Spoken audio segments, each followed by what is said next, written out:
التضحية ما تنفعش مع كل الرجالة. الراجل من دول يحب الست اللي يتعب عشانها والست اللي تتعب عشانه، مش الست اللي تسقف له بس. والست الشاطرة الذكية لازم تعرف امتى تضحي وتضحي بإيه وليه.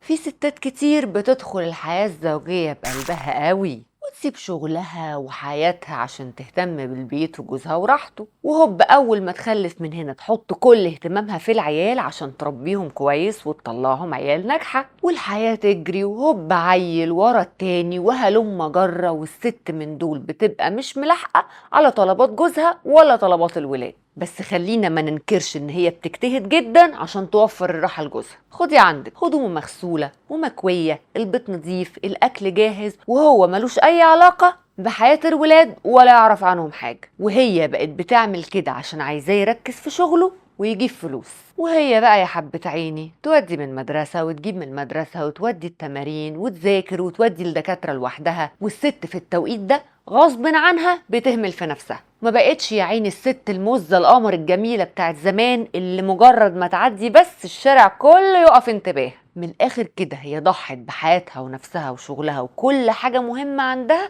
عشان توفر الراحة لجوزها، وشالت على دماغها لوحدها مسؤولية البيت كاملة، وهي فاكرة يا حبة عيني ان الراجل من دول لما تعمل معاه كده هيشيلها الجميل ويحطها فوق راسه. يحصل ايه بقى يا خايبة انتي وهي؟ هوب دبل كيك، الراجل من دول يصحى من النوم يشوفها بقت مهملة في نفسها ومش مهتمية بيه ومهملة في حياتها معاه، ويبتدي يمل منها ويشوفها ما عندهاش طموح وما عندهاش كيان ومش عارفة حتى تهتم بنفسها وكل اهتمامها بالولاد وبس. وهو بيحب الست الطموحة والست اللي عندها كارير والست اللي مهتمية بنفسها، والأهم من كل ده الست اللي تعرف تدلعه. في اللحظة دي بقى الراجل بيفتح عينيه ويبص حواليه ويدور على الست الناجحة الجميلة اللي مهتمية بنفسها، اللي كل يوم والتاني رايحة وجاية من الكوافير وفي شغلها كل يوم عمالة تترقى درجة أعلى من اللي قبلها. والست اللي زي دي بقى بتبقى مستقلة ماديا وذكية جدا وبتبقى محتاجة للراجل في حياتها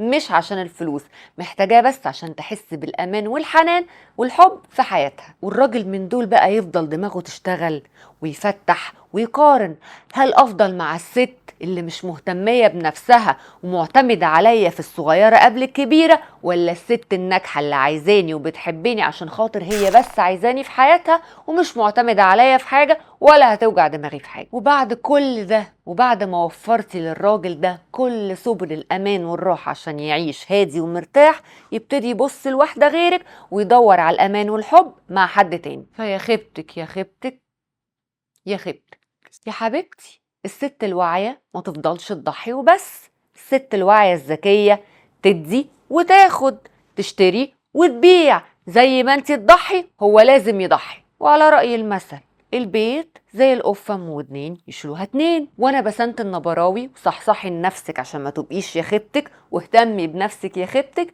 وتابعيني في يا خيبتك يا خيبتك.